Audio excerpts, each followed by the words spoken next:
हरे कृष्ण। महाप्रभु चैतन्य ने कहा है, जिस तरह नदी के प्रवाह में अनंतकाल से बहता हुआ कोई तिनका किनारे लग जाता है, वैसे ही अनादिकाल से संसार की नाना योनियों में भ्रमण करता हुआ कोई जीव किसी अत्यंत भाग्यबल से निस्तार पा जाता है। श्रीमद् भागवत में भी ठीक इसी प्रकार का भाव व्यक्त किया गया है। हे विभो, निर्भिमानी पुरुष केवल आपके चरणों की सेवा ही आपसे मांगते हैं, सो मैं भी वही वर आपसे मांगता हूँ और कोई भी वासना मुझे नहीं है।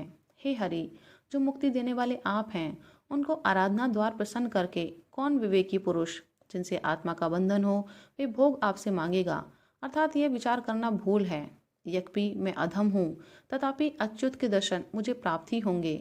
जैसे नदी में बह रहे तृणों में कोई तृण किनारे लग जाते हैं, वैसे ही काल के प्रवाह में कर्मवश बह रहे जीवों में कोई जीव कभी पार पहुंच जाते हैं। अतएव कृष्ण का दर्शन मिलना और उसके द्वारा संसार के पार पहुंच जाना मेरे लिए असंभव भी नहीं है। आगे प्रभु कहते हैं कि उन निस्तार पाने वालों के निम्न लक्षण जान लेने चाहिए।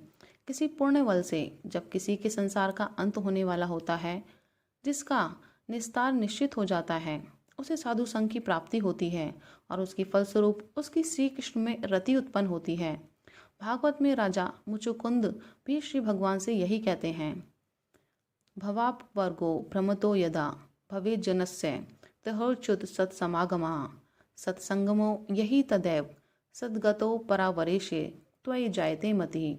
उपयुक्त बातें सहज में ही समझा जा सकती हैं कि दयामय की आप पर कितनी कृपा है। आप अपने जीवन की समस्त घटनाओं को आदि से अंत तक एक बार के लिए विचार कर देखें। भगवान ने आपको कहाँ से लाकर कहाँ रखा है। आप अपने को हीन समझते हुए भी भगवान की कृपा का पात्र हों, यह समझकर अत्यंत भाग्यशाली भी समझकर देखें। हम लोगों जैसे संसार में करोड़ों मनुष्य हैं, किंतु कितनों के पास सच्ची या झूठी भगवान से मिलने की इच्छा मात्र भी है। आप में यह इच्छा तो हो गई है कि प्रभु के पास पहुंचूं, यह क्या कम है? जहाँ तक मेरा अनुमान है, आपकी उपासना भगवत प्रेम के लिए ही है। अपनी प्रार्थना में भी आप भगवान से भक्ति की ही याचना करते होंगे। यदि आपकी उपासना किसी अंश में सकाम भी होगी, तो भी आपको भगवत प्रेम मिलेगा।